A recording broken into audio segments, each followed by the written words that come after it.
নিহাল মোবাইলটা নিয়েছো কেন? তুমি কি আব্বুকে জিজ্ঞেস করেছো ফোন নেওয়ার আগে? তুমি জানো না কারো ফোন ধরতে হয় না, কারো কোনো কিছু জিজ্ঞেস না করে নিতে হয় না? রেখে দাও, রাখো।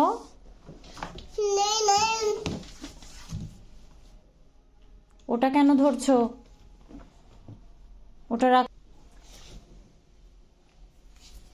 কারেন্ট ধরতে হয় না, এখানে রাখো। নেমে যাও।